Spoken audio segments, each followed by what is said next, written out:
ତ ଆମମାନଙ୍କ ଶାନ୍ତି ସେ ଶତ୍ରୁତା ସ୍ୱରୂପ ମଧ୍ୟବର୍ତ୍ତୀ ବିଚ୍ଛେଦ ପ୍ରାଚୀର ଭଗ୍ନ କରି ଉଭୟକୁ ଏକ ଶରୀର ଏକ କରିଅଛନ୍ତି।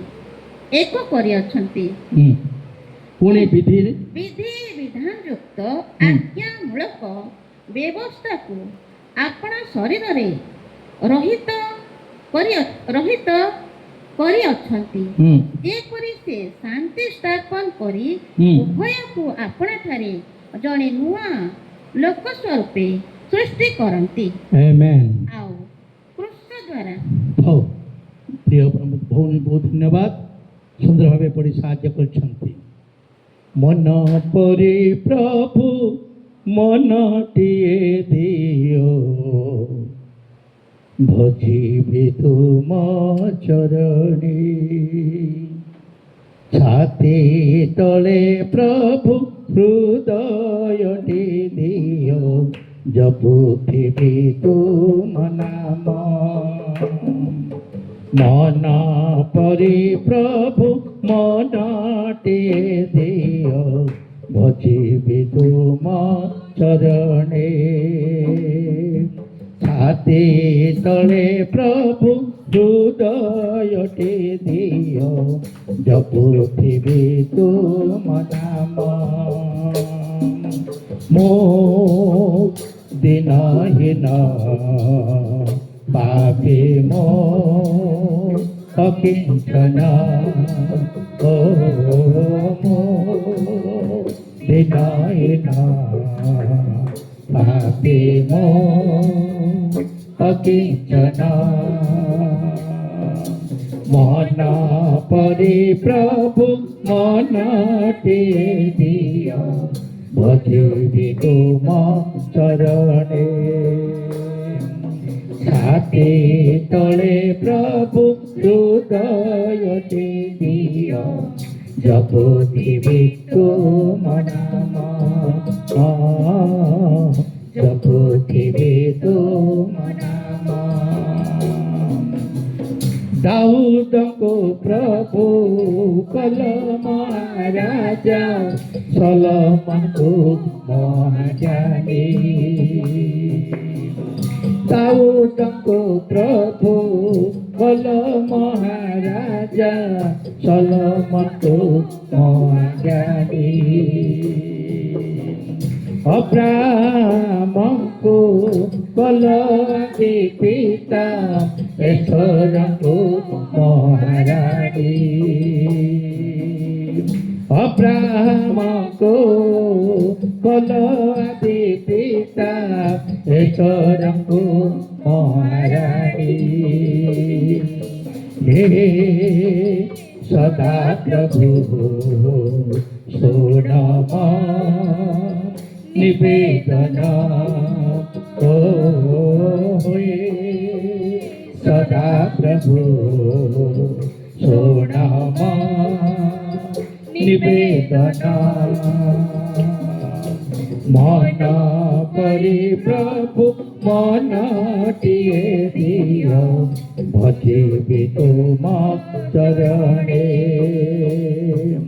ଛାତି ତଳେ ପ୍ରଭୁ ହୃଦୟଟି ଦିଅ, ଜପୁଥିବି ତୁମ ନାମ। ଓ ଜପୁଥିବି ତୁମ ନାମ। ଭାଙ୍ଗି ଯାଇଅଛି ହୃଦୟ ମୋର, ପାପେ ପଡ଼ିଛି ମନ। ତୁମେ ପ୍ରଭୁ ଅନାଦି ଅନନ୍ତ, ପଥ ସତ୍ୟ ଜୀବନ। ଓ ଭାଙ୍ଗି ଯାଇଅଛି ହୃଦୟ ମୋର, ପାପେ ପଡ଼ିଛି ମନ। ତୁମେ ପ୍ରଭୁ ଅନାଦି ଅନନ୍ତ, পথ সত্য জীবন নিয় প্রভু করাই পাইবি परित्राण ओ निय प्रभु बड़ाई पाइबी परित्राण मन परि प्रभु मनटिए दिय बसिबि तुम शरणे छाती तले प्रभु हृदयति दिय जपुथिबि तुम नाम जपुथिबि तुम नाम जपुथिबि तुम नाम मनटिए प्रभु मनटिए दियो भजिबि तुम चरणे आमनकर समस्त बाइबल कहते मन सबुठारु प्रवचक हृदय सबुठारु प्रवचक एई मन जदि चाहिब आमे प्रभुकर निकटवर्ती हो पारिबा एई मन जदि न चाहिब आमे प्रभुक ठारु दूरस्थायी रहिबा तेणु वाक्य आमे पढ़िलु मु जो वाक्यांश आपण पाखे मु आज रखी प्रभु चाहती आम्भे जेमिति ख्रीष्टंक ठारे एक हेबा हालेलुया आज वाक्यांश कौन प्रभु चाहती आम माने जेमिति ख्रीष्टंक ठारे एक हेबा केमिति आमे ख्रीष्टंक ठारे एक हेबा जेतले प्रभु यीशु ख्रीष्टंकर मन रूपे तुमर मन रहिबो ख्रीष्टंकर जो मन थिला ताहा तुम मानकर हेउ ख्रीष्टंकर जे प्रकार मन थिला ताहा तुम मानकर हेउ नहीं कि फिलिपियो 2:5 पदरे आमे जानी जे प्रभु यीशु ख्रीष्टंकर मन न रहिले आमे ख्रीष्टंक सहित एक होई परिबा नाही आ प्रभु यीशु ख्रीष्टंकर मन केतेबेले आम मानकर जीवन रे आसीबो जेतेबेले आमे माने पृथक हेबा हालेलुया आमे जेतेबेले पृथक हेबा प्रथमे आमे दूरस्थ थिलु प्रथमे आम माने ईश्वरक ठारु दूरस्थ थिलु प्रिय प्रभुक लोक माने आज आम माने जेते जन परित्राण पाई अछु आमे जेते जन परित्राण पाइछु आमे प्रभु को ठारे आमे निकटवर्ती होइछु हालेलुया जे आमे माने प्रथमे आमे देखलु 12 पदरे आमे जदि देखिबा अतएव तुमे माने पूर्वरे जेते बेले शरीर संबंधरे विजाति थिल शारीरिक भावे हस्तकृत सुन्नति लोकमानक द्वारा असुन्नति बोली ख्यात होइथिल आमे माने असुन्नत बोली ख्यात होइथिलु आमे प्रथमे केमति थिलु पूर्वरे जेते बेले शरीर संबंधरे विच्छेद थिल शरीर संबंधरे आम माने शारीरिक जीवन यापन करुथुलु जागतिक जीवन यापन करुथुलु जागतिक जीवन जो माने यापन करती शारीरिक जीवन जो माने यापन करती आज आम ख्रीष्ट को कहीं आम सृष्टिकर्ता परित्राता बोल कि आम ग्रहण कलु जेहेतु आम जगत रु पृथक हेबा जगत रु पृथक हेबा पाई शरीर रु पृथक हेबा पाई आम प्रभु यीशु ख्रीष्ट को आमनकर उद्धारकर्ता बोली मानि नेलु हालेलुया आज जेते जन आम माने उद्धार पाई अछु के जन आम उद्धार पाई अछु हाथ टिके देखेबे को माने उद्धार पाई नाहंती बाप्तिजम को माने नवा पाई प्रस्तुत अछंती 3 जन अछंती आम मानक मध्यरे बाप्तिजम नवा पाई बोली से माने जो माने बाप्तिजम नेबे आज से मानक पाई गोटे महाभाग्य हालेलुया जे आम माने प्रभु यीशु ख्रीष्ट ठारे आमे कोन की थिलु विच्छिन्न थिलु हालेलुया जो माने विच्छिन्न हुअंती बाप्तिजम नवा लोक कोन हुअंती आमे कहीं बाप्तिस्म नौछु कहीं डुबन नौछु डुबन नबार कारण कौन हालेलुया आमे आज माने कहीं आमे डुबन नहींछु डुबन कहीं नहींछु देखंतु आमे जे देखिबा गलातिय 5:24 पद गलातिय 5:24 पद हाँ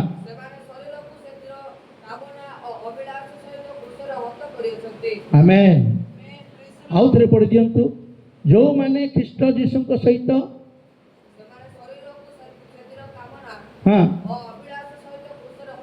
क्रूसरे हत कर शरीर शरीर वासना ଅଭିଳାଷ କୃଷଏ ହତ କରିଅଛି। ଆମେ କାହିଁକି ଆମେ ଆଜି ପ୍ରଭୁ ଯୀଶୁ ଖ୍ରୀଷ୍ଟଙ୍କୁ ଗ୍ରହଣ କରିବା? ଆମମାନଙ୍କର ଶାରୀରିକ ସ୍ୱଭାବ ଠାରୁ ପୃଥକ ହେବା ପାଇଁ, ଆମମାନଙ୍କର ଶାରୀରିକ ସ୍ୱଭାବ ଠାରୁ ପୃଥକ ହେବା ପାଇଁ, ଶରୀରର ବାସନା, ଶରୀରର କାମନା, ଶାରୀରିକ ଚିନ୍ତା, ଶାରୀରିକ ମନ ସବୁଗୁଡ଼ାକୁ ଆମେ ପୃଥକ କରିବା ପାଇଁ, କୃଷରୋପିତ କରିବା ପାଇଁ ଆଜି ଆମେମାନେ ବାପ୍ତିସ୍ମ ନେବା। ହାଲେଲୁୟା। ଯେଉଁମାନେ ଡୁବନ ନେଉଛନ୍ତି ତାଙ୍କର ପୁରାତନ ଜୀବନକୁ ସବୁଗୁଡ଼ା କ'ଣ କରୁଛନ୍ତି? ପାଣିରେ ଡୁବେଇ ଦେଉଛନ୍ତି, ସମାପ୍ତ କରୁଛନ୍ତି, ସମାଧି କରୁଛନ୍ତି। ଯେଉଁମାନେ ଡୁବନ ନେଉଛନ୍ତି ସେମାନେ ଶାରୀରିକ ଜୀବନକୁ କ'ଣ କରୁଛନ୍ତି? ପାଣିରେ ସେମାନେ ସମାଧି କରୁଛନ୍ତି। ଆଉ ଯେଉଁମାନେ ସେ ପାଣିରୁ ଉଠୁଛନ୍ତି ସେମାନେ ନୂତନ ଜୀବନ ଧାରଣ କରି ଆସୁଛନ୍ତି। ହାଲେଲୁୟା। ଦୁଃଖର ବିଷୟ, ଆଜି ବହୁତ ଲୋକ ବାପ୍ତିସ୍ମ ନେଇଛନ୍ତି ଆମମାନଙ୍କ ଭିତରୁ, କିନ୍ତୁ ପୁରୁଣା ସ୍ୱଭାବ ଛାଡ଼ି ପାରିନାହାନ୍ତି। ଆପଣ ନିଜେ ଛାତି ଉପରେ ହାତ ଦେଇ କହିପାରିବେ କି ମୋର ପୁରୁଣା ସ୍ୱଭାବ ଠାରୁ ମୁଁ ଆଜି ପୃଥକ ହେଇକି ଅଛି? କିଏ କହିପାରିବେ? ମୋର ପୁରୁଣା ସ୍ୱଭାବ ମୁଁ ଛାଡ଼ି ଦେଇଛି, ମୋର ରାଗ ଛାଡ଼ି ଦେଇଛି, ମୋର ହିଂସା ଛାଡ଼ି ଦେଇଛି, ମୋର କପଟ ଛାଡ଼ି ଦେଇଛି, ମୋର ସବୁ ଦୋଷାରୋପ ଗୁଣ ଛାଡ଼ି ଦେଇଛି, ଅନ୍ୟକୁ ସମାଲୋଚନା କରିବା ଛାଡ଼ି ଦେଇଛି, ମୁଁ ଜଣକୁ ଅପମାନ କରିବା ବା ଛୋଟ ଦୃଷ୍ଟିରେ ଦେଖିବା, ପକ୍ଷପାତ କରିବା ଛାଡ଼ି ଦେଇଛି। କିଏ କହିପାରିବେ? ହାଲେଲୁୟା। ବହୁତ ଦୁର୍ଗୁଣ ଆମମାନଙ୍କ ପାଖରେ ରହିଛି। ଯଦିଓ ବାପ୍ତିଜମ ନେଇଛୁ, ଆଜି ଯେଉଁମାନେ ବାପ୍ତିଜମ ନେଇଛନ୍ତି ମଧ୍ୟ ସେମାନଙ୍କ ପାଇଁ ଗୋଟେ ପୁନରୁତ୍ଥାନ, ତାଙ୍କ ପାଇଁ ଗୋଟେ ରିଭାଇଭାଲ, ତାଙ୍କ ପାଇଁ ଗୋଟେ ଜାଗରଣ। ଆଜିର ଏଇଟା ହେଉଛି ଜାଗରଣ ସଭା। ଯଦି ମୁଁ ଆଜି ପର୍ଯ୍ୟନ୍ତ ଛାଡ଼ି ପାରି ନାହିଁ, ବର୍ତ୍ତମାନ ଛାଡ଼ିବା ପାଇଁ ମୁଁ ଚେଷ୍ଟା କରିବି। ହାଲେଲୁୟା। ପବିତ୍ର ଆତ୍ମା ଈଶ୍ୱର ତୁମେ ମୋତେ ସାହାଯ୍ୟ କର, ଯେଣୁ ମୋର ସମସ୍ତ ପୁରୁଣା ପ୍ରକୃତି ଠାରୁ, ସ୍ୱଭାବ ଠାରୁ ମୁଁ ଆଜି ଦୂରରେ ରହିବି। ହାଲେଲୁୟା। ପ୍ରିୟ ପ୍ରଭୁଙ୍କ ଲୋକମାନେ, ଆଜିକି ଆମେମାନେ ଯେଉଁମାନେ ଡୁବନ ନେଉଛନ୍ତି, ପ୍ରଥମ କଥା ଶାରୀରିକ ବାସନାରୁ ସେମାନେ ପୃଥକ ହୁଅନ୍ତି। ହାଲେଲୁୟା। ଆଉ ଦ୍ୱିତୀୟ କରନ୍ଥୀୟ 5:17 ଆମେ ସମସ୍ତେ ଜଣାଶୁଣା ପଦ ଏଇଟା। ଦ୍ୱିତୀୟ କରନ୍ଥୀୟ 5:17 ଏଣୁ ଯଦି କେହି ଖ୍ରୀଷ୍ଟଙ୍କ ଠାରେ ଅଛି ତେବେ ସେ ନୂତନ ସୃଷ୍ଟି ହୋଇଅଛି, ନୂତନ ସୃଷ୍ଟି ହୋଇଅଛି, ପୁରାତନ ବିଷୟ ସବୁ ଲୋପ ପାଇଅଛି। ହାଲେଲୁୟା। ନୂତନ ସୃଷ୍ଟି ହୋଇଅଛି, ପୁରାତନ ବିଷୟ ସବୁ ଲୋପ ପାଇଅଛି। ଦେଖ ନୂତନ ବିଷୟ ସବୁ ହୋଇଅଛି। এই পর্যন্ত ଏବେ ଦେଖ ତୁମର ସମସ୍ତ କିଛି ନୂତନ ହୋଇଛି। ତୁମର ମନ ନୂତନ, ତୁମର ଦୃଷ୍ଟିଭଙ୍ଗୀ ନୂତନ, ତୁମର ଜିହ୍ୱା ନୂତନ, ତୁମର ହୃଦୟ ନୂତନ, ତୁମର କାମ ନୂତନ, ତୁମର ଚାଲିଚଳନ ନୂତନ, ତୁମର ବ୍ୟବହାର ନୂତନ, ତୁମର ଆଚାର ବ୍ୟବହାର ନୂତନ, ତୁମର ସମ୍ମାନ ନୂତନ। ହାଲେଲୁୟା। ନୂତନ ହେଇଛି କି? ହାଲେଲୁୟା। ନୂତନ କରିପାରୁଛୁ କି? ସମସ୍ତ ପୁରାତନ ବିଷୟ କ'ଣ ହେଇଛି? ଗତ ହେଇଯାଇଛି। ବର୍ତ୍ତମାନ ଆମେ ନୂତନୀକୃତ ଜୀବନ ଯାପନ କରିବା। ଆଉ ଯେଉଁମାନେ ନୂତନୀକୃତ ଜୀବନ ଯାପନ କରନ୍ତି ତାଙ୍କର କି ପ୍ରକାରର ସ୍ୱଭାବ ରହିବା ଦରକାର? ଯେଉଁମାନେ ନୂତନୀକୃତ ଜୀବନ ଯାପନ କରନ୍ତି ତାଙ୍କର ସ୍ୱଭାବ କି ପ୍ରକାର ହେବା ଦରକାର? ରୋମିଓ 12:1-2 ଦେଖନ୍ତୁ ଟିକେ ଆଉ ଥରେ। ରୋମିଓ 12:1-2 ହେଉତେବ ହେ ଭାଇମାନେ,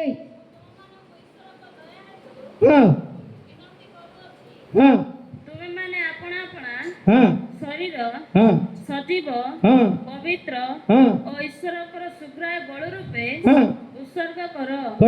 ଏହା ତ ହଁ ତୁମମାନଙ୍କର ହଁ ଯୁକ୍ତିଯୁକ୍ତ ଉପାସନା। ହଁ ତୁମେମାନେ ହଁ ଏଇ ବର୍ତ୍ତମାନ ଯୁଗର ତୁମେମାନେ ଏଇ ବର୍ତ୍ତମାନ ଯୁଗର ଅନୁରୂପୀ ହୁଅ ନାହିଁ, ଅନୁରୂପୀ ହୁଅ ନାହିଁ। କିନ୍ତୁ ଯେପରି ହଁ ତୁମେମାନେ ଈଶ୍ୱରଙ୍କର ଇଚ୍ଛା କ'ଣ, ହଁ ଅର୍ଥାତ୍ ହଁ ଉତ୍ତମ, ହଁ ସୁଗ୍ରାହ, ହଁ ସିଦ୍ଧ ବିଷୟ ହଁ କ'ଣ ହଁ ଏହା ପରୀକ୍ଷା କରି ହଁ ଜାଣିପାର। ହଁ ଏଥି ନିମନ୍ତେ ହଁ ଆପଣା ଆପଣା ହଁ ମନର ହଁ ନୂତନୀକରଣ ଦ୍ୱାରା ହଁ ପରିବର୍ତ୍ତିତ ହୁଅ। ଆପଣା ଆପଣା ମନର ନୂତନୀକରଣ ଦ୍ୱାରା ପରିବର୍ତ୍ତିତ ହୁଅ।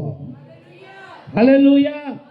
ଅତଏବ ହେ ଭାଇମାନେ, ଅତଏବ ହେ ତୁମେ ମୁଁ ତୁମମାନଙ୍କୁ ଈଶ୍ୱରଙ୍କ ଦୟା ହେତୁ ବିନତି କରୁଅଛି ତୁମେ ମାନେ ଆପଣା ଆପଣା ଶରୀରକୁ ସଜୀବ ହାଲେଲୁୟା ଶରୀରକୁ ପ୍ରଭୁଙ୍କ ଠାରେ ସମର୍ପଣ କରିବା।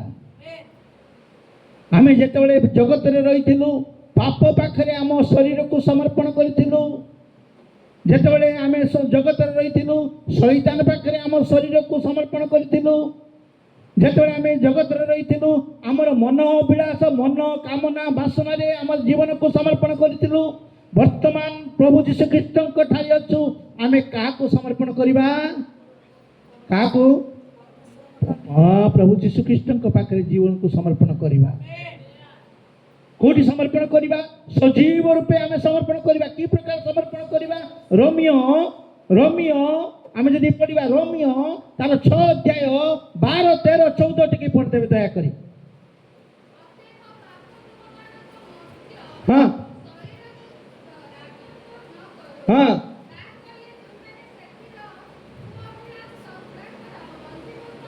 ହଁ ହଁ ହଁ ହଁ ହଁ ହଁ ହଁ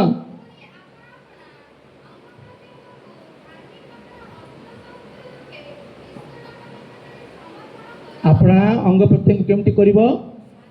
धार्मिकतार अस्त्र शस्त्र रूपे ईश्वरଙ୍କ ठारे एटा होची सजीव बलि। पाप तुम जीवन रे राजत्व न करू काहेकि आमे प्रभु यीशु ख्रीष्टଙ୍କ ठारे आमे सजीव बलि अर्पण करियछु।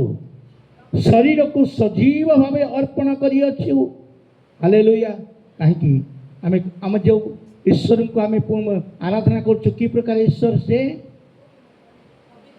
पवित्र ईश्वर। आउ की प्रकार ईश्वर से? जीवित ईश्वर। आउ की प्रकार ईश्वर से? हाँ, भयंकर ईश्वर। मन रखंतु आमे जो ईश्वर को आमे पूजा करछु आमे जो ईश्वर को आराधना करछु से भयंकर ईश्वर। हालेलुया। जीवित परमेश्वर की आराधना जिंदगी भर में करता रहूंगा।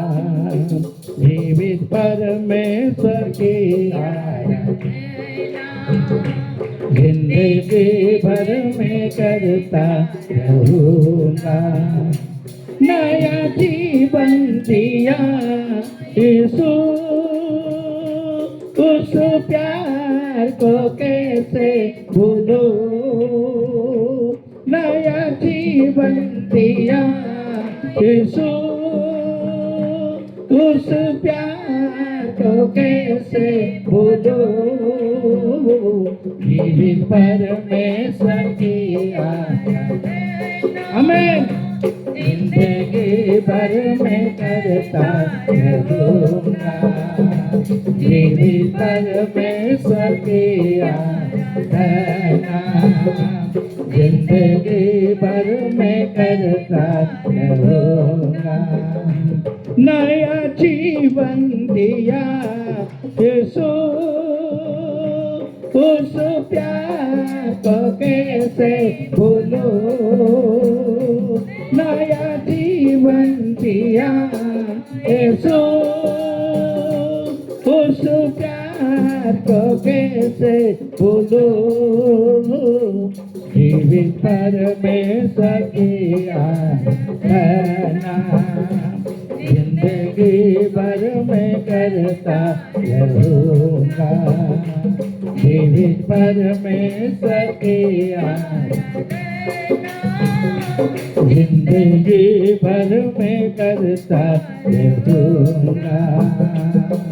कहाँ जाऊं किधर जाऊं हर स्थान में विराज है।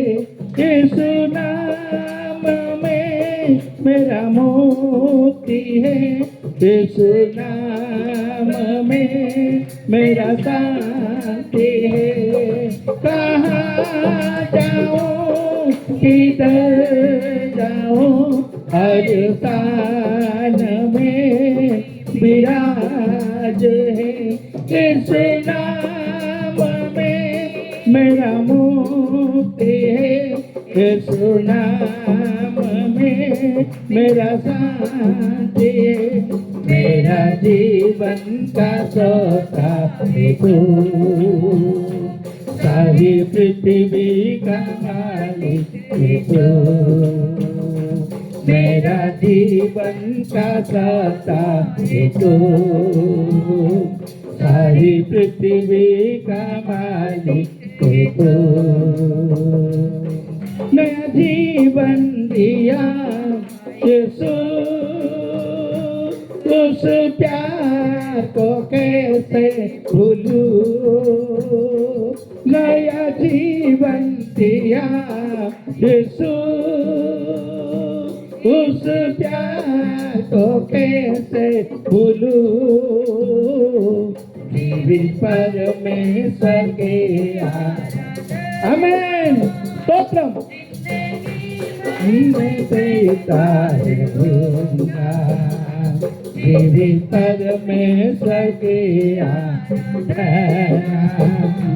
जिंदगी भर में करता दूंगा मेरे सारे गुनाहों को अपना क्रूस पर वो ले लिया अपना लहू बहा के मुझे शुद्ध और पवित्र कर दिया मेरे सारे गुनाहों को अपना क्रूस पर वो ले लिया अपना लहू बहा के मुझे शुद्ध और पवित्र कर दिया मैं कभी ना तुझे त्यागा मैं कभी ना तुझे भूलूंगा मैं कभी ना तुझे त्यागूंगा मैं कभी ना तुझे भूलूंगा नया जीवन दिया यीशु उस प्यार को कैसे भूलूं नया जीवन दिया यीशु उस प्यार को कैसे भूलूं जीवित परमेश्वर की आराधना जिंदगी भर में करता रहूंगा जीवित परमेश्वर की आराधना जिंदगी भर में करता रहूंगा नया जीवन दिया यीशु उस प्यार को कैसे भूलूं नया जीवन दिया यीशु उस प्यार को कैसे भूलूं जीवित परमेश्वर की जिंदगी भर में करता जीवित परमेश्वर की आराधना जिंदगी भर में करता रहूंगा हालेलुया हालेलुया बोलो यीशु मसीह की बोलो यीशु मसीह की बोलो यीशु मसीह की हालेलुया प्रिय प्रभु लोक माने आमे देखुछु जीवित ईश्वर को आमे आराधना करुछु जो जीवित ईश्वर को आमे आराधना करुछु आमे ईश्वर को पाई में पृथक्कृत हेछु कौन केमती पृथक्कृत हेछु आम शरीर समस्त कामना वासना सब गुड़ा को आमे कौन करिछु समर्पण करिछु हालेलुया क्रूस रे आमे हत करिछु सेति पई आमे बाप्तिस्म नेलु हालेलुया जेतेबेले आमे आमानकर शारीरिक स्वभाव आमानकर मनर स्वभाव आमानकर कलुषित चिंताधारा आमानकर भावना समस्त किछि आमे कोन कलु क्रूसरे क्रूसार्पित कलु यीशुଙ୍କ नामରେ बाप्तिस्म नेलु जो माने आमे क्रूसरे क्रूसार्पित करिछु पुणी सेही काम कि आउ करि परिबा जो माने सेही काम करंती से माने कोन जानछंती कि देखंतु याकूब तार 4 अध्याय 4 पद याकूब 4 अध्याय 4 पद आमे छाड़ी देथिबा सेही जे खराब गुण आमा हाँ हाँ हालेलुया हालेलुया आमे जदि मित्र करिबा आमे जगतर आम पाप सहित जदि मित्र करिबा आमे जदि बलि अर्पण न करिबा सजीव रूपे आम मानक शरीर को समर्पण न करिबा आमे कोन हेबा ईश्वरंकर शत्रु हेबा कोन हेबा आमे प्रभु हमको शत्रु हेबा पाई आह्वान करि नाहंती आमे तांकर मित्र हेबा पाई आह्वान करिसंती हालेलुया आमे तांको पाई मित्रता जीवन यापन करिबा पाई प्रभु आह्वान करिसंती आ जो माने शारीरिक वासना रे रहंती से माने महा उग्रतार सम्मुखीन हो जाती महा उग्रतार सम्मुखीन हो जाती बापरे थरे मात्र बाप्तिस्म नेबा परे जदि से माने आउरी पाप कर्म रे लिप्त हुअंती बाप्तिस्म नेबा परे जदि पाप कर्म रे लिप्त हुअंती सेमानकर पापर आउ क्षमा नाही हालेलुया जानी सुनी जो माने पाप करंती से पापर क्षमा नाही आज बहुत ख्रीष्टीय भक्त माने ख्रीष्टों को लोक माने पाप को जो पाप को छाड़ी अछंती सेही पाप बारंबार करी ईश्वरंकर क्रोधर पात्र हो जाइछंती मो कहू ना ईश्वरंकर वाक्य कहउछंती एब्रियो तार 10 अध्याय 26 पद टिके पढ़ दबा दया करी एब्रियो तार 10 अध्याय 26 पद हाँ सत्य ज्ञान लाभ करिबा परे जदि आमे स्वेच्छापूर्वक पाप करि थाउ आउ पापार्थक बलि अवशिष्ट न थाए हाँ हाँ हाँ हाँ हाँ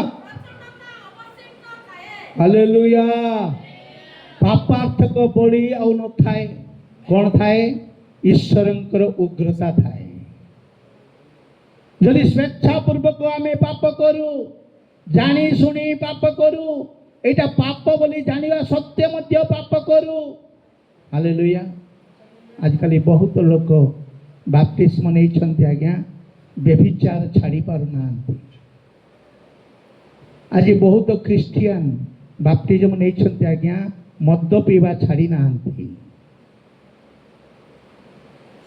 आज बहुत क्रिश्चियन लोक बाप्तिस्म नहीं छंती नाम को मात्र बाप्तिस्म नहीं छंती तांके सेही पाप रे से माने कोन होछंती सेही पाप रे निमज्जित हेइ गछंती बाप्तिस्म होछि प्रभुंकर अनुग्रह जदि प्रभुंकर अनुग्रह न थाए हम माने बाप्तिस्म नबा नहीं हाले नहीं परिबा नहीं आज जेते जन आमे बाप्तिस्म नैछु प्रभुंकर अनुग्रह पाइछु प्रभुंकर अनुग्रह पाइबा सत्ते जदि से अनुग्रह को आमे मिसबिहेव करिबो मिसयूज जदि मिसयूज करिबो अपव्यवहार करिबो ताले कि आमान को जीवन कौन हबो रोमियो तार 6 अध्याय 1 पद रे लिखा जायछि रोमियो तार 6 अध्याय 1 पद हाँ हाँ हालेलुया आमे कौन करिबा अनुग्रह आमे पाइछु बोली आउरी कोन पाप रे रहिथिबा हाँ तापरे ताहा केबे ही न हो पाप जे प्रति मृत्यु जे आमे माने हाँ सेतिरे की परि रही जीवन काटिबा जो पाप आमे छाड़ीछु जो माने बाप्तिस्म नियंती जो माने बाप्तिस्म नियंती प्रभु को सहित निबंधन करी प्रमाण करी बाप्तिस्म नियंती नहीं कि आम बह विवाह दिन में स्वामी स्त्री जमी प्रमाण करती मु सारा जीवन तुम पति होगी रही तुम भरण पोषण में साहय करी तुम जीवन समस्त विषय में तुम सहवर्ती होगी रही प्रतिज्ञा करुना स्त्री सेमती प्रतिज्ञा करुना बाप्तिज आम नेला समय प्रभु सहित प्रतिज्ञा करुच्ची जो काम मु करुली आई काम करी ना जो गीत गाऊली से गीत गाइबी ना जो चालचलन करुली से आम प्रतिज्ञा नहीं बाप्तिज नौ जो प्रतिज्ञा नहीं कि जो बाप्तिज नौ आई काम आम केमी कर प्रभुंर अनुग्रह आम मान प्रति रही बोली आउर कौन से आम से पापर रही दुखर विषय आज बहुत ख्रीस्टियन भक्त माने पाप को छाड़ी पारिना प्रभुंर विरुद्धाचरण करती प्रभुंर शत्रु भाव जीवन यापन करती जदियो प्रभु प्रभु प्रभु प्रभु प्रभु प्रभु मुखरे उच्चारण करती हृदय किंतु प्रभु ठारे नहीं माथ्यू 15 अध्याय 8 पदरे कौन लिखा जाइछि माथ्यू 15 अध्याय 8 पद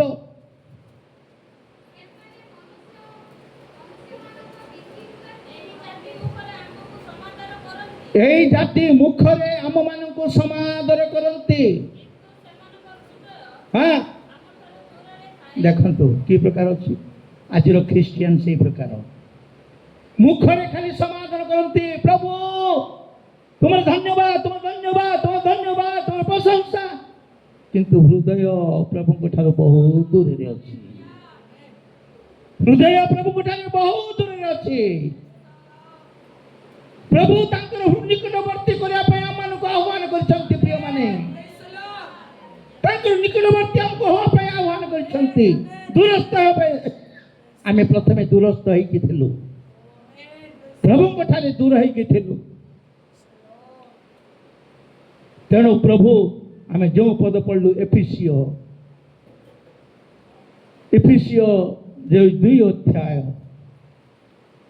11 12 13 हाँ तुमे माने पूर्वरे जेते बेले हाँ शरीर संबंध रे विजाति थिलो हाँ ओ शारीरिक भावे हस्तकृत सुन्नित हाँ लोक मानक द्वारा असुन्नति बनी ख्यात होइथिलो हाँ सेते बेले तुमे माने जे ख्रीष्टଙ୍କ ठारू पृथक हाँ इस्राएल रो प्रजास्व रहित तुमे माने जे ख्रीष्टଙ୍କ ठारे पृथक हाँ पढ़ंतु आउथरे अतएव तुमे माने पूर्वरे जेते बेले शरीर संबंध रे विजाति थिलो हाँ ओ शारीरिक भावे हस्तकृत सुन्नति लोक मानक द्वारा हाँ असुन्नति बोली ख्यात हेउथिलो आउथलो सेते बेले तुमे माने जे ख्रीष्टଙ୍କ ठारू पृथक इस्राएल रो प्रजास्व रहित हाँ प्रतिज्ञा युक्त नियम रे हाँ निरंश पुणी जगत रे भरोसाहीन और ईश्वर विहीन होई एहा स्मरण कर हाँ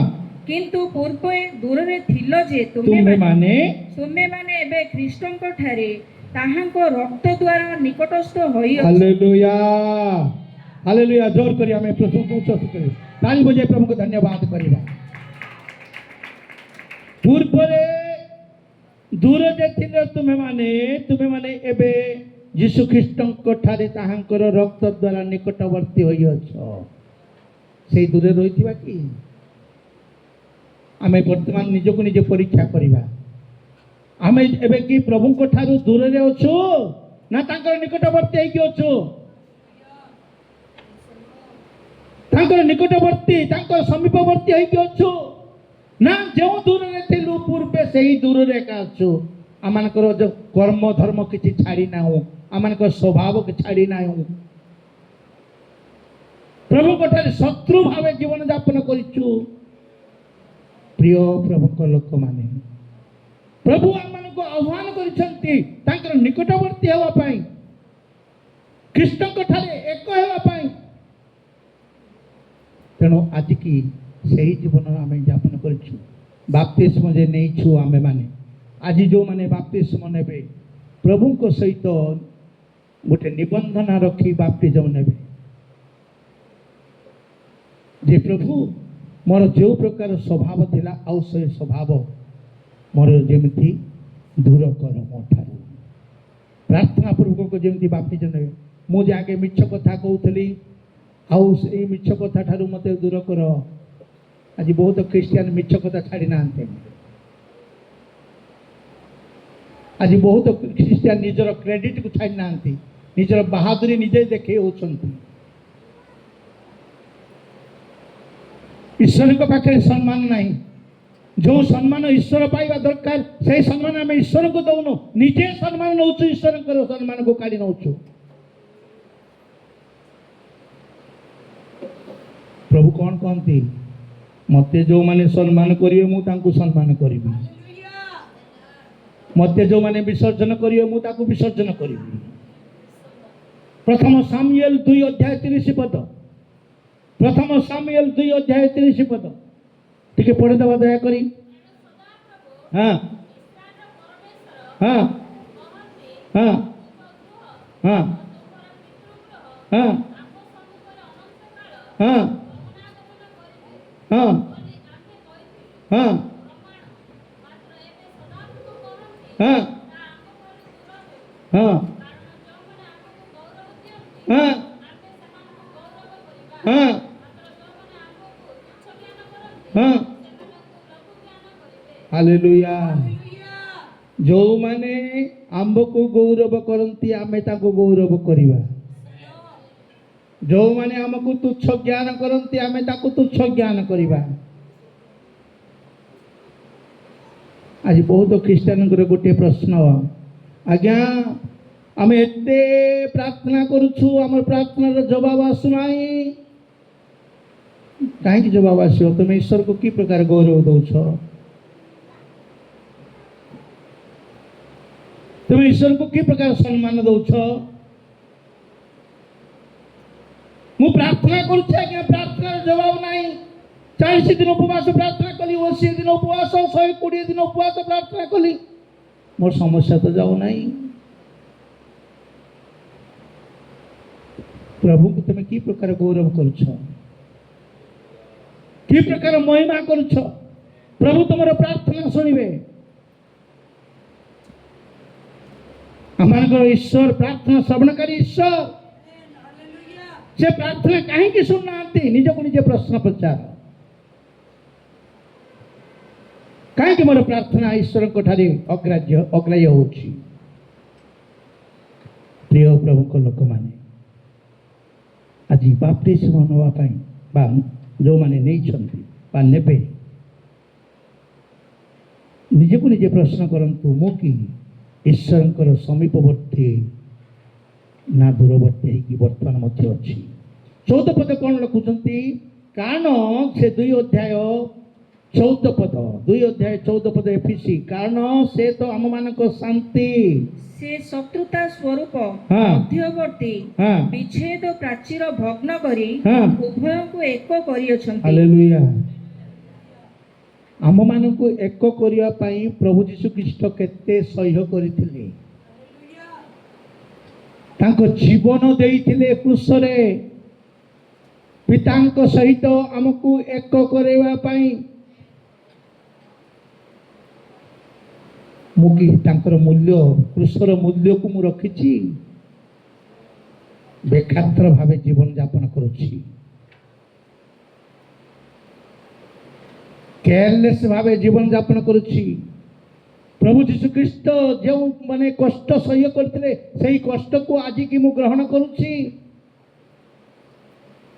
प्रभु जीशु ख्रीष्ट मो पई तम पई क्रूसरे हत होई रक्त देई तुमर पापरु तुमको मुक्ति करिथिले तेणु करी आमे बाप्तिजम नेलु मोर पाप भार समस्त किछु प्रभु हरण करियो बोली बाप्तिजम नेलु मोर पाप को क्षमा करियो बोली आमे बाप्तिजम नेलु मोर साप को क्षमा करियो बोली बाप्तिजम नेलु मते धार्मिक भावे परिगणित करियो बोली आमे बाप्तिजम नेलु आ बाप्तिजम न द्वारा कोन हो जानछथि जो मैंने बाप्तिजम नहीं रोमियो 5 अध्याय 9 पद टिके पढ़े देवे दया करी रोमियो 5 अध्याय 9 पद हाँ हाँ हाँ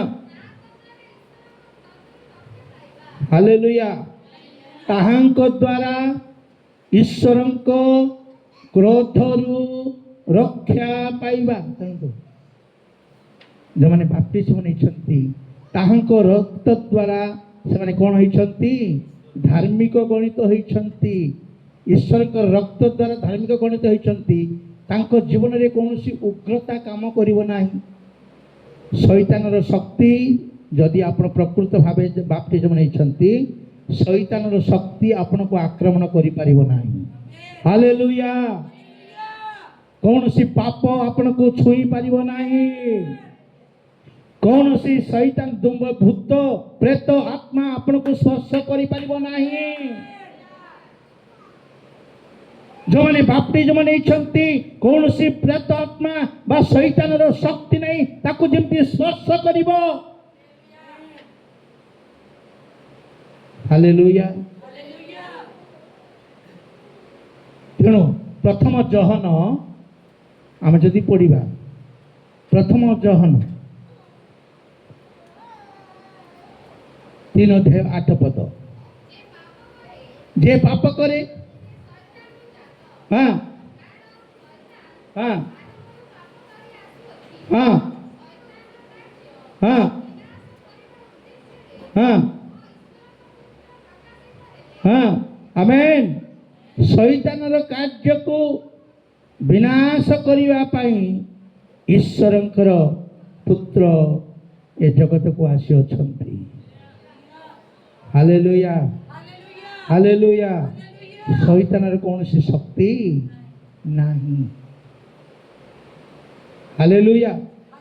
ଶୈତାନର ଶକ୍ତିକୁ యుద్ధమోయ, తెలుగులో ଗୋଟେ ଗୀତ ଅଛି, యుద్ధమోయ బాదే యుద్ధమోయ బాదే యుద్ధమోయ బాదే యుద్ధమోయ బాదే రాజులు మనకెవ్వరు లేరు, సూర్యులు మనకెవ్వరు లేరు, రాజులు మనకెవ్వరు లేరు, సూర్యులు మనకెవ్వరు లేరు, సైన్యములకు అధిపతి అయిన యెహోవా మనందా, సైన్యములకు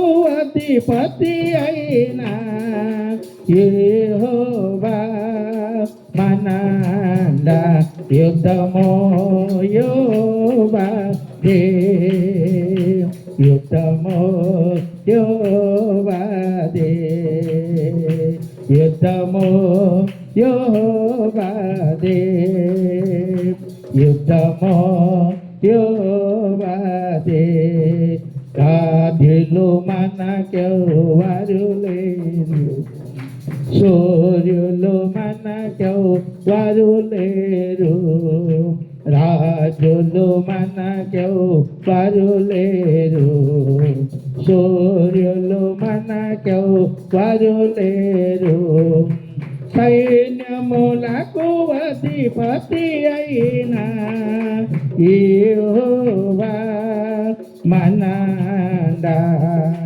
సైన్యములకు అధిపతి అయిన యేసయ్యా మనందా, యుద్ధమోయ బాదే యుద్ధమోయ బాదే యుద్ధమోయ బాదే యుద్ధమోయ బాదే। Hallelujah hallelujah. ପ୍ରଭୁ ଯୀଶୁଖ୍ରୀଷ୍ଟଙ୍କର ରକ୍ତ ଯଦି ଆପଣଙ୍କ ଶରୀରରେ ଅଛି, ପ୍ରଭୁ ଯୀଶୁଖ୍ରୀଷ୍ଟ ନିଜେ ଆପଣଙ୍କ ବିରୁଦ୍ଧରେ ଯେଉଁମାନେ ଅଛନ୍ତି ସେମାନଙ୍କ ସହିତ ଯୁଦ୍ଧ କରିବେ। ହାଲେଲୁୟା। ଆପଣଙ୍କ ଶତ୍ରୁଙ୍କ ବିରୁଦ୍ଧରେ యెహోవా ଯୁଦ୍ଧ କରିବେ। ଆପଣଙ୍କ ଶରୀରରେ ରାଜତ୍ୱ କରୁଥିବା ସମସ୍ତ ରୋଗ ଶକ୍ତି ଉପରେ ବିଜୟ ଲାଭ କରିବେ। ହାଲେଲୁୟା। କୌଣସି ରୋଗର କୌଣସି ଶକ୍ତି ନାହିଁ, ଶୈତାନର କୌଣସି ଶକ୍ତି ନାହିଁ। ଯେତେବେଳେ ଈଶ୍ୱରଙ୍କର ରକ୍ତ ନିଖୁଣ ଭାବେ ପବିତ୍ର ଭାବେ ଆପଣଙ୍କ ଶରୀରରେ ଅଛି। ତେଣୁ ଆମେ ରକ୍ତ ଦ୍ୱାରା କୃତ ହୋଇଅଛୁ। ଆମେ ରକ୍ତ ଦ୍ୱାରା କୃତ ହୋଇଅଛୁ। ଆମେ ରକ୍ତ ଦ୍ୱାରା କୃତ ହେବା ଦ୍ୱାରା ଶୈତାନ ଆମ ଶରୀର ଉପରେ ରାଜତ୍ୱ କରିବ ନାହିଁ, ଆମମାନଙ୍କ ଜୀବନ ଉପରେ ରାଜତ୍ୱ କରିପାରିବ ନାହିଁ। ତେଣୁ ପ୍ରିୟ ପ୍ରଭୁଙ୍କ ଲୋକମାନେ, ଆଜି ଆମମାନଙ୍କର ଜୀବନ ଯେ ବାପ୍ତିସ୍ମ ନେବା ପରେ ଆମେ କି ପ୍ରକାର ଭାବେ ରହିବୁ, କି ପ୍ରକାର ଭାବେ ରହିବୁ। ଆଜି ବହୁତ ଲୋକ ବାପ୍ତିସ୍ମ ନେବା ପରେ ସେମାନେ ଯେଉଁଟାକି ଇଂଲିଶରେ କହନ୍ତି ଡିସିପ୍ଲିନ୍ରୁ ବାହାରକୁ ଚାଲି ଯାଇଛନ୍ତି। ଆଜ୍ଞା, ଗୋଟେ ଚର୍ଚ୍ଚରୁ ବାପ୍ତିସ୍ମ ନେଉଛନ୍ତି, ଅନ୍ୟ ଚର୍ଚ୍ଚକୁ ଯାଇକି ସହଭାଗିତା କରୁଛନ୍ତି। ବହୁତ ଦୁଃଖର କାରଣ। ପାଷ୍ଟର ଆଜ୍ଞା କେତେ ଯେ କ୍ରନ୍ଦନ କରି ଲୁହ ଝରେଇ ଆପଣଙ୍କ ପାଇଁ ପ୍ରାର୍ଥନା କରି ଆପଣଙ୍କର ସମସ୍ୟାରୁ ଆପଣମାନଙ୍କୁ ରକ୍ଷା କରିବା ପାଇଁ ପ୍ରାର୍ଥନା କରି କେତେ ପରିଶ୍ରମ କରି ଆପଣଙ୍କୁ ଈଶ୍ୱରଙ୍କର ଶରୀରଭୁକ୍ତ କରିଛନ୍ତି। ଏବେ ବାପ୍ତିସ୍ମ ନେବା ପରେ କ'ଣ କରୁଛନ୍ତି? ସେମାନେ ଚର୍ଚ୍ଚ ବୁଲନ୍ତି।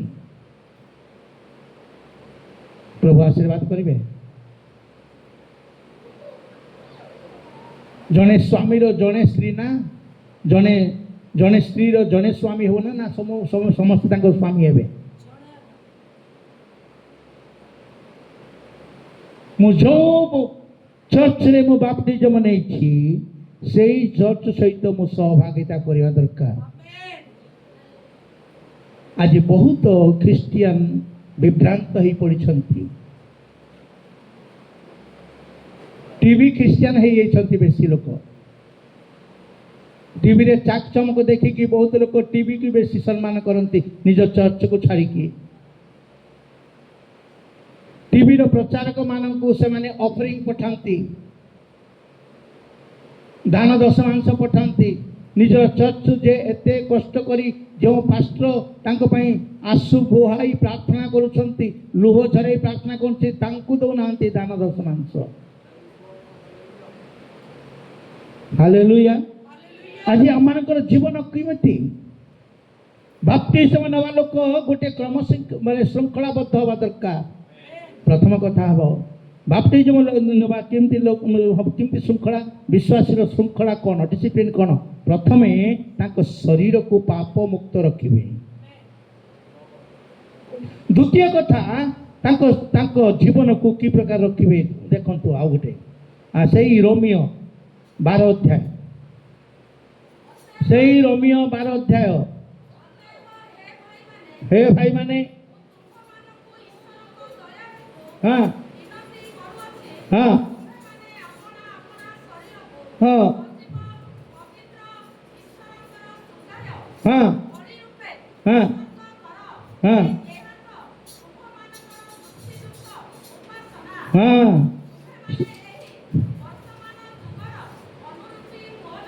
ହଁ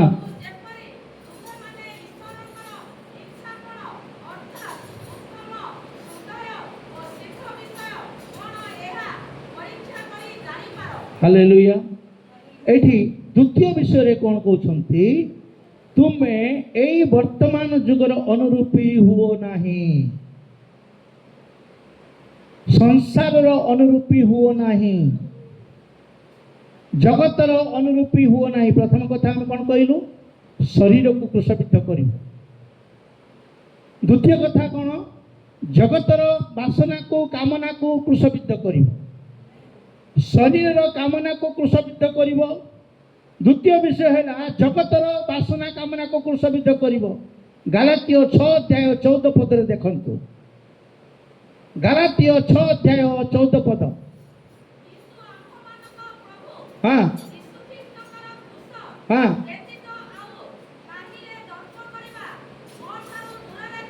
ହଁ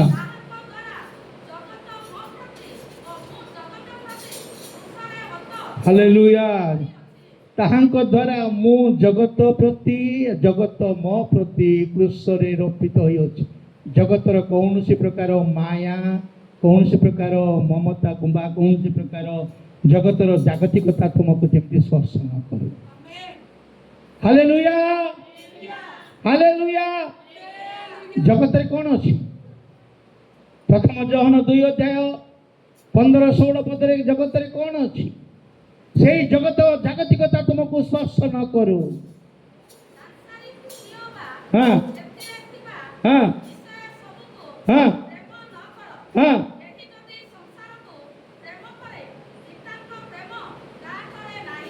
ଯେ ସଂସାରକୁ ପ୍ରେମ କରେ ଈଶ୍ୱରଙ୍କ ପ୍ରେମ ତାଙ୍କଠାରେ ନାହିଁ। ତାପରେ ହଁ ହଁ ହଁ ହଁ। ହାଲେଲୁୟା। ଶାରୀରିକ ଅଭିଳାଷ, ଚକ୍ଷୁର ଅଭିଳାଷ ଆଉ ଲୌକିକ ଦର୍ପ, ଅହଙ୍କାର। ଲୌକିକ ଦର୍ପ ମାନେ ଧନ ସମ୍ପତ୍ତିର ଦର୍ପ। ଶାରୀରିକ ଅଭିଳାଷ ମାନେ ଶରୀର ଅଭିଳାଷ। ଆଜି ବହୁତ ଲୋକ ଟିଭି କି ଏଡିକ୍ଟ ହେଇଯାଇଛନ୍ତି, ଆଜ୍ଞା ସିରିଏଲକୁ ଏଡିକ୍ଟ ହେଇଯାଇଛନ୍ତି, ଟିଭିରେ ସିନେମାକୁ ଏଡିକ୍ଟ ହେଇଯାଇଛନ୍ତି। ବାଇବେଲ ପଢ଼ିବା ପାଇଁ ସମୟ ନାହିଁ।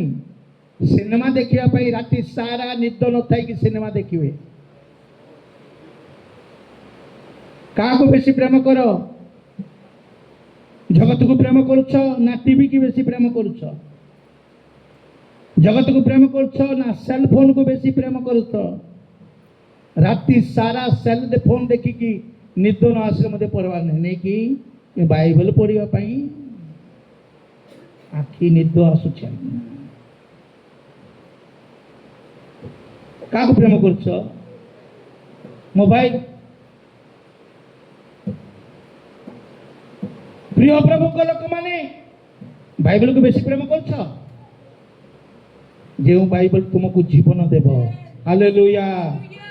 ଏଇଠି ଜୀବନ ଅଛି। ତମେ ଜୀବନ ପାଇବାକୁ ହେଲେ ଏଇଠି ପାଖକୁ ଯିବାକୁ ପଡ଼ିବ। ଏଇଠି ଜୀବନ ନାହିଁ, ଏଇଠି ଜୀବନ ନାହିଁ। ଏଠି କଲେ କ'ଣ ହବ? ମୃତ। ଆଜି ବହୁତ ଖ୍ରୀଷ୍ଟିଆନ ମାନେ, ଯୁବା ଯୁବତୀ ମାନେ ନଷ୍ଟ ହେଇଛନ୍ତି ଏଇ ଦ୍ୱାରା। ମୁଁ ଲେଖିକି ଦେଇପାରିବି ମୋର ଅନୁଭବରେ।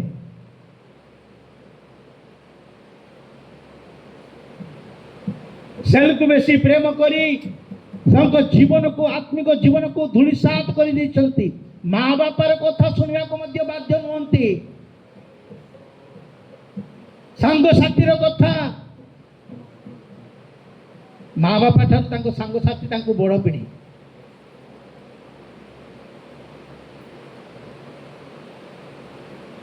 ପ୍ରିୟ ପ୍ରଭୁଙ୍କ ଲୋକମାନେ ଆଜି ଜଗତକୁ ଆମେ କି ପ୍ରେମ କରୁଛୁ ନା ଈଶ୍ୱରଙ୍କୁ ପ୍ରେମ କରୁଛୁ? ଚକ୍ଷୁର ଅଭିଳାଷ, ଯୋଉଟା ଆକର୍ଷଣରେ ପଡ଼ି ଯାଉଛନ୍ତି ବହୁତ ଲୋକ। ଦୟାକରି ବାକ୍ୟ ଶୁଣନ୍ତୁ। ଆକର୍ଷଣରେ ପଡ଼ିଯାନ୍ତି ପିଲାମାନେ ସମସ୍ତେ ରହିବେ ଆମ ପାଖରେ ଏକା। ବାକ୍ୟ ପାଇଁ ମନ ଧ୍ୟାନ ଦିଅନ୍ତୁ। ଶୈତାନ ବହୁତ ଚାଲାକ, ଆମମାନଙ୍କ ମନକୁ ଦୂର କରିଦେଉଛି, ବାକ୍ୟ ନ ଶୁଣିବାରୁ ବଞ୍ଚିତ କରିଦେବ।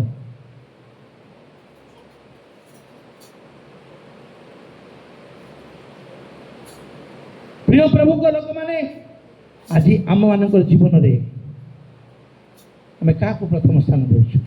ଜଗତକୁ ନା ଈଶ୍ୱରଙ୍କୁ? ଈଶ୍ୱରଙ୍କୁ ଦେଉଛୁ।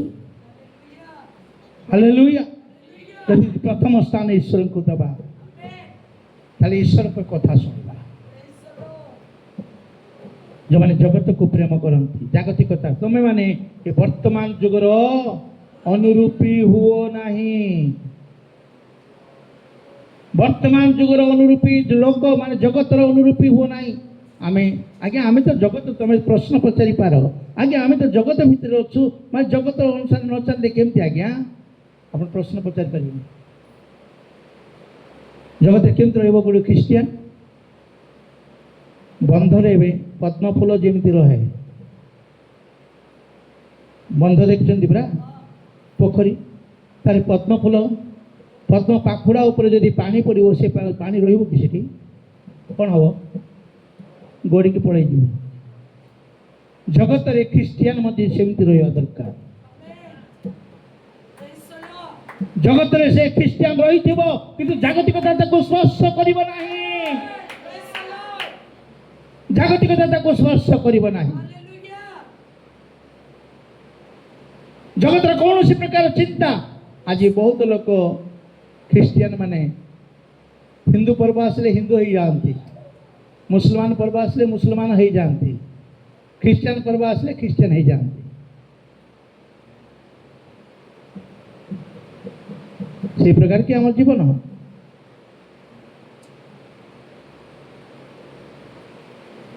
ପ୍ରିୟ ପ୍ରଭୁଙ୍କ ଲୋକମାନେ ସାବଧାନ ହେବା। ପ୍ରଭୁଙ୍କ ପାଖରେ ଯୋଉ ଆମେ ନିର୍ଣ୍ଣୟ ନେଇଛୁ, ପ୍ରଭୁ ମୁଁ ତୁମର ସବୁବେଳେ, ମୋ ଜୀବନରେ ଆଉ କେହି ରାଜତ୍ୱ ନ କରୁ। ହାଲେଲୁୟା। ମୁଁ ସବୁବେଳେ ତୁମର। ଯେଉଁମାନେ ବାପ୍ତିଜମ ନିଅନ୍ତି ଜଗତକୁ କ'ଣ କରନ୍ତି? ସେମାନେ କୃଷାରୋପିତ କରନ୍ତି। ପ୍ରଥମକୁ ଦେଖିଲୁ ଶରୀରକୁ କୃଷାରୋପିତ କରିବା, ଦ୍ୱିତୀୟ କଥା ଦେଖିଲୁ ଜଗତକୁ କୃଷାରୋପିତ କରିବା। ତାପରେ ତୃତୀୟ କଥା ଏଠି ଲେଖା ଅଛି ସେଇ 2 ପଦରେ, ଦେଖନ୍ତୁ 12 ଅଧ୍ୟାୟ 2 ପଦ, ତୁମେମାନେ ଏଇ ବର୍ତ୍ତମାନ ଯୁଗର ଅନୁରୂପୀ ହୁଅ ନାହିଁ, କିନ୍ତୁ ଯେପରି ତୁମେମାନେ ଈଶ୍ୱରଙ୍କର ଇଚ୍ଛା କ'ଣ, ଅର୍ଥାତ୍ ଉତ୍ତମ ସୁଗ୍ରାହ୍ୟ ଓ ସିଦ୍ଧ ବିଷୟ କ'ଣ, ଉତ୍ତମ ସୁଗ୍ରାହ୍ୟ ଓ ସିଦ୍ଧ ବିଷୟ କ'ଣ, ଏହା ପରୀକ୍ଷା କରି ଜାଣିପାର। ତୃତୀୟ କଥା ହେଉଛି ବାପ୍ତିଜମ ନେବା।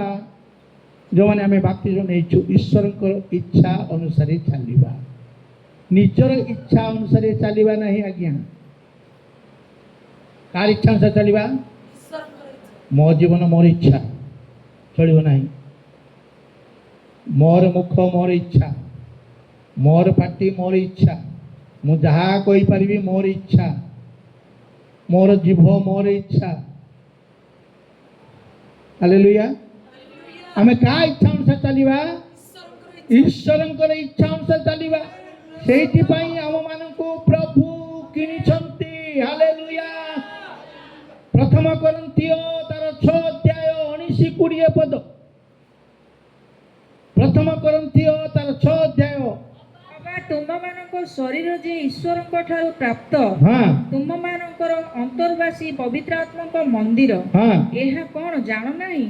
ଆଉ ତୁମେମାନେ ନିଜ ନିଜର ନୁହଁ, କାରଣ ତୁମେମାନେ ବିଶେଷ ମୂଲ୍ୟରେ କିଣା ଯାଇଅଛ। ହାଲେଲୁୟା।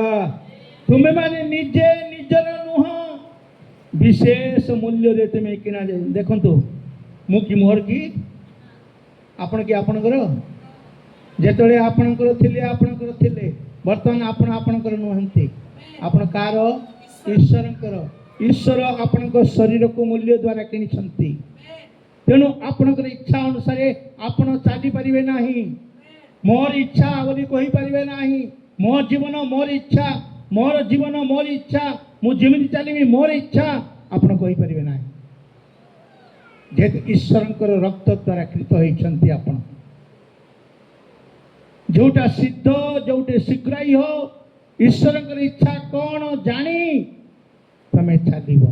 ଯେଉଁମାନେ ବାପ୍ତିଜମ ନେଇଛନ୍ତି ଈଶ୍ୱରଙ୍କୁ ସନ୍ତୁଷ୍ଟ କରିବା ପାଇଁ ଆମେ ବାପ୍ତିଜମ ନେଇଛୁ।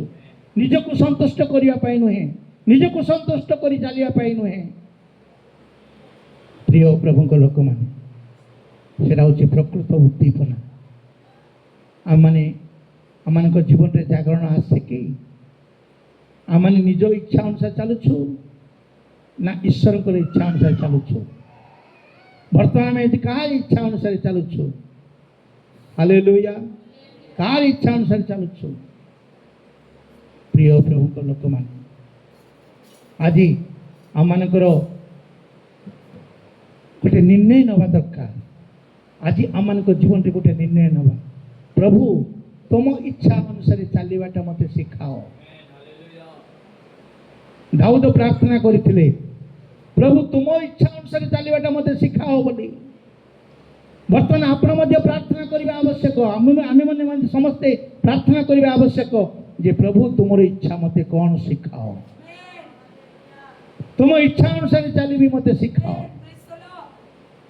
ହାଲେଲୁୟା। ଈଶ୍ୱରଙ୍କର ଇଚ୍ଛା ଅନୁସାରେ ଯେଉଁମାନେ ଚାଲନ୍ତି ସେମାନେ କେବେ ଝୁଣ୍ଟି ପଡ଼ିବେ ନାହିଁ। ସେମାନେ ଝୁଣ୍ଟି ପଡ଼ିଲେ ମଧ୍ୟ ଈଶ୍ୱର ତାଙ୍କୁ ହାତ ଧରି ଉଠେଇବେ। ହାଲେଲୁୟା।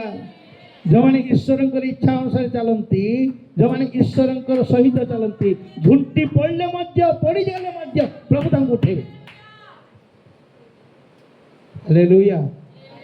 पावन है वो प्रभु हमारा, उसकी जय जयकार करो।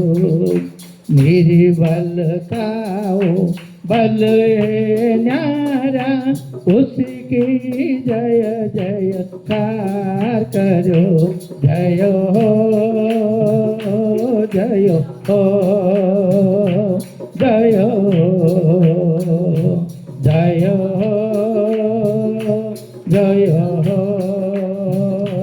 जय पावन है वो प्रभु हमारा, उसकी जय जयकार करो।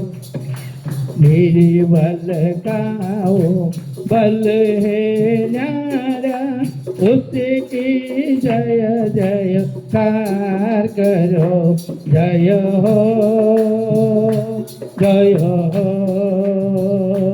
जय हो। दिन दुखियों का वो है दाता, भटके हुओं को राह बताता। दिन दुखियों का वो है दाता, भटके हुओं को राह बताता। सीधे मार्ग में हमें चलाता, उसकी जय जयकार करो। जय हो जय हो जय हो जय हो जय हो जय हो। Hallelujah hallelujah hallelujah. प्रभु हमको उठेबे, हमको इच्छा अनुसार जो आम चलवा प्रभु हमको उठे। चतुर्थ विषय मु कहवाई चाहे, प्रथमे आम शरीर को आम हत्या करवा क्रूसरे, द्वितीय जगत को आम क्रूसबिद्ध करवा, तृतीय ईश्वर इच्छा को जानिबा, ईश्वर को इच्छा अनुसार चलवा। चतुर्थ विषय आम जो चर्च रे बाप्टिजम नहीं सही चर्च को सहित सहभागिता करवा। जदि सही चर्च सहित तुम सहभागिता नहीं, तुम जीवन रे पतन सृष्टि हो। जो मु बाप्टिजम नहीं, हालेलुया। देखो आम जदि देखा एप्रिल तार 10 अध्याय 25 पद, एप्रिल तार 10 अध्याय 25 पद। हाँ हाँ हाँ हाँ हाँ हालेलुया। देखंतु केही केही जेपरि तांको मंडली उपासना परित्याग करियछंती, आमे माने मध्य सही प्रकार न करू, अविश्वस्त न हो। आज बहुत लोक अविश्वस्त ही ईश्वरंकर आशीर्वाद रु वंचित होइछंती। बाइबल कहती विश्वस्त लोकन को आशीर्वाद रे वर्धिष्ठ करिवे। हालेलुया। हितोपदेश 28 अध्याय 20 पद रे लिखा जाइछि। हितोपदेश 28 अध्याय 20 पद।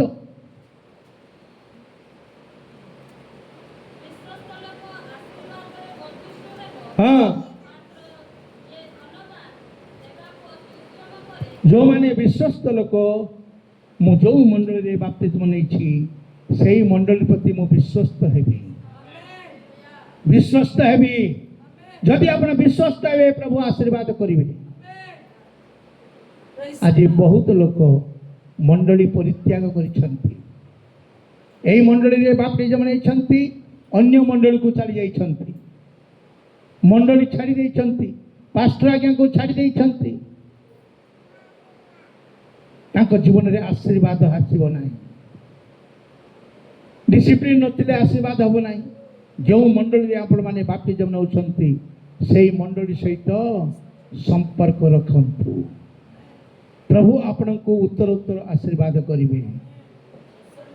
हालेलुया। चतुर्थ विषय होउछि मंडली सहित संपर्क रखिबा। पंचम विषय होउछि जे बाप्तिजम नबा व्यक्ति प्रार्थना जीवन को परित्याग कर नाही। शैतान आसीबो तुमर प्रार्थना जीवन को नष्ट करिबा पाई। बाप्तिजम नेइछु प्रार्थना जीवन को नष्ट करिया पाई शैतान आसीबो। तेणु प्रार्थना जीवन केबेले छाड़िबो नाही। जेतबेले तुमे प्रार्थना जीवन छाड़ी दबो तुमे पतित शैतान आसिके ग्रास करिवो।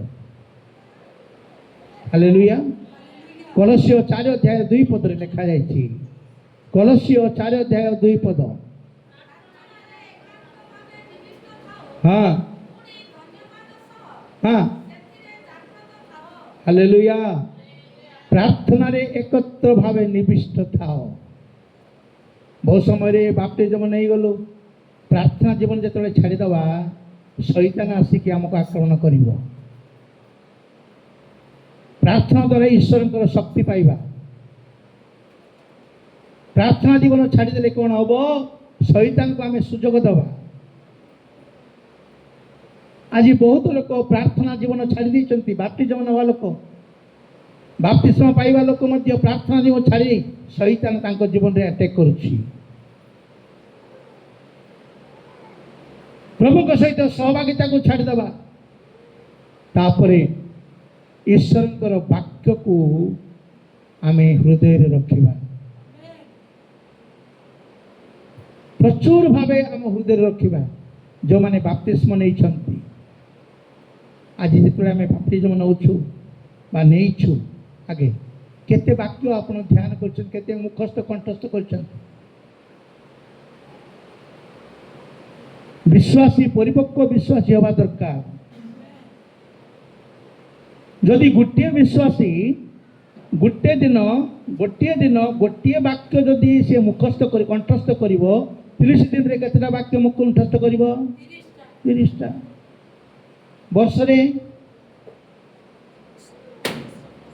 वर्षरे केतेटा वाक्य कंठस्थ करिवो 365। ताल तो तुम गोटे बड़ प्रचारक होइजिवो। आज कि आम बढ़ुचु वाक्य रे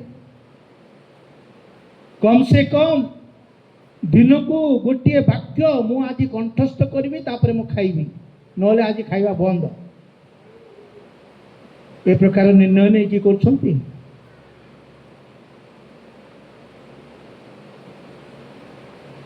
वाक्य जेतेबेले रहिबो शैतान भय करिवो।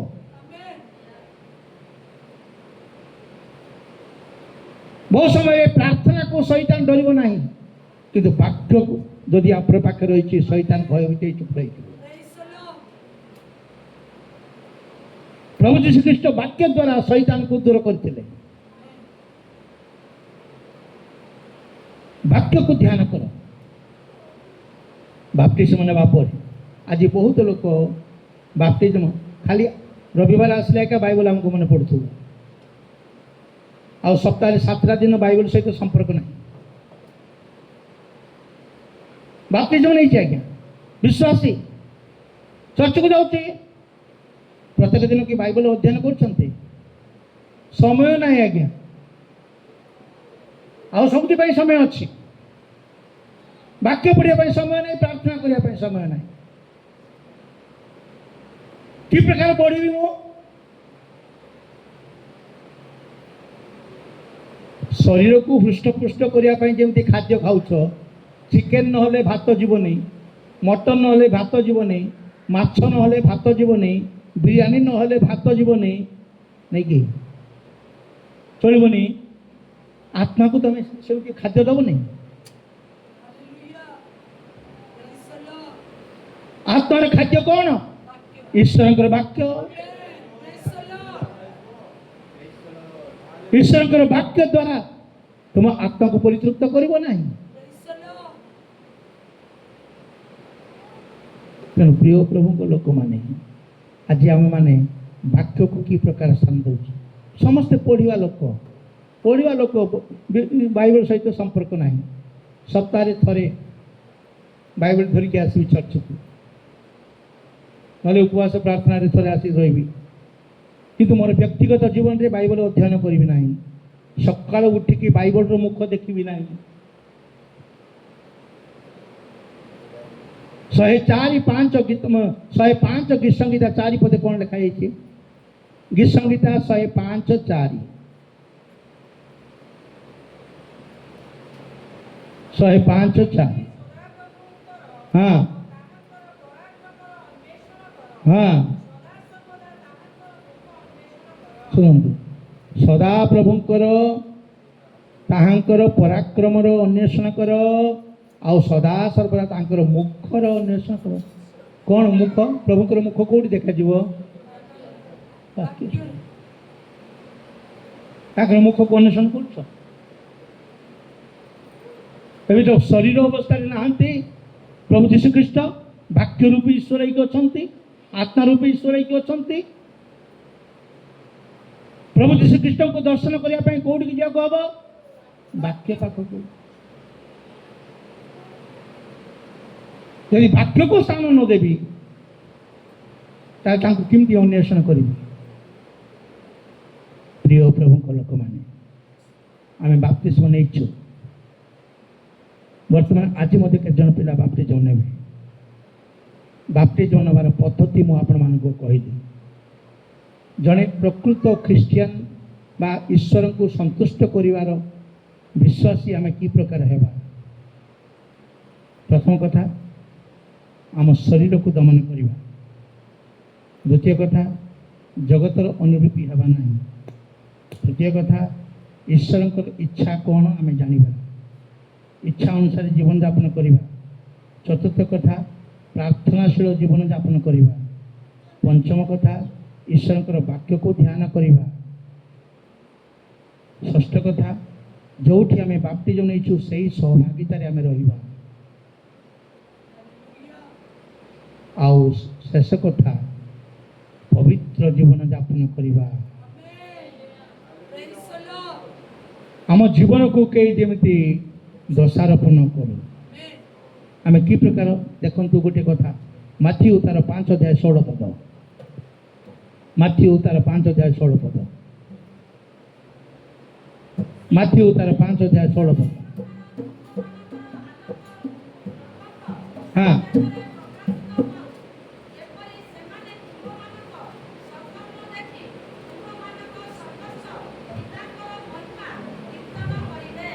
ମାଇକ୍ ଥରେ ପଢି ଦିଅନ୍ତୁ।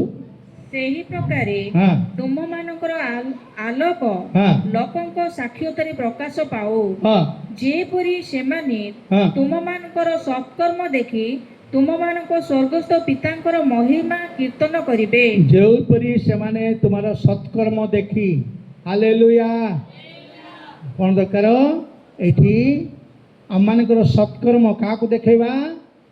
ଅନ୍ୟ ଜାତିମାନଙ୍କୁ, ଅର୍ଥାତ୍ ସାକ୍ଷ୍ୟ ଜୀବନ। ହାଲେଲୁୟା। ଆଜି ଖ୍ରୀଷ୍ଟିଆନର ସାକ୍ଷ୍ୟ ନାହିଁ। ଅନ୍ୟ ଲୋକମାନେ ଆମକୁ ଦେଖି ଝୁଣ୍ଟି ପଡୁଛନ୍ତି।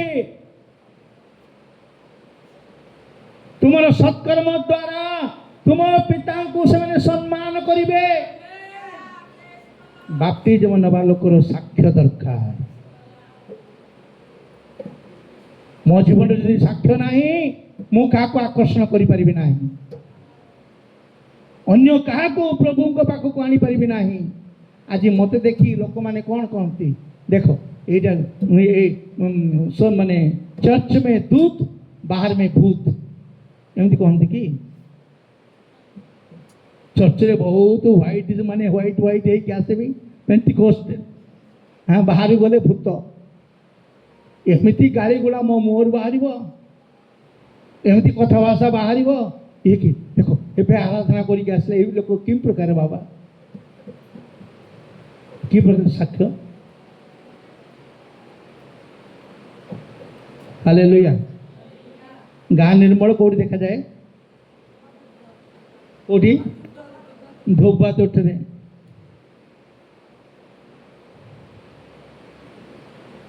ପ୍ରିୟ ପ୍ରଭୁଙ୍କ ଲୋକମାନେ ସାକ୍ଷ୍ୟ ଦରକାର, ସାକ୍ଷ୍ୟ ଦରକାର, ଆମମାନଙ୍କ ସାକ୍ଷ୍ୟ ଥିବା ଦରକାର।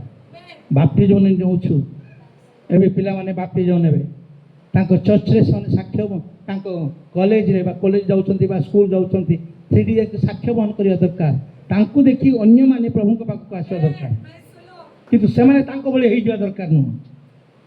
ମୁଁ ଯଦି ତାଙ୍କ ଭଳି ହେଇଯିବି ବୋଲି କ'ଣ ଲାଭଟା?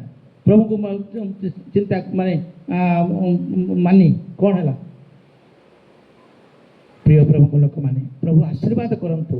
ଆଜି ଡୁବନ କାର୍ଯ୍ୟକ୍ରମରେ ପ୍ରଭୁ ତୁମ ସହିତ ମୁଁ ଆଜି ଯେତେ କହିଲି, ଈଶ୍ୱରଙ୍କର ସହବର୍ତ୍ତୀ ହେବା ପାଇଁ ଆମେ ଡୁବନ ନେଉଛୁ, ଦୂରବର୍ତ୍ତୀ ହେବା ପାଇଁ ନାହିଁ, ସମୀପବର୍ତ୍ତୀ ହେବା ପାଇଁ ଡୁବନ ନେଉଛୁ।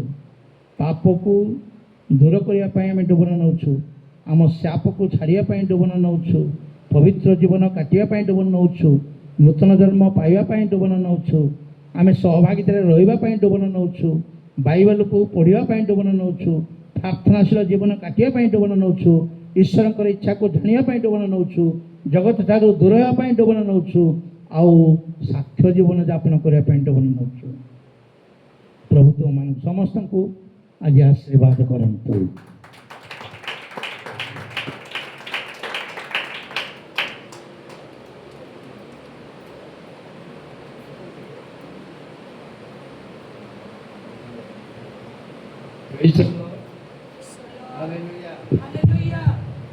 हालेलुया।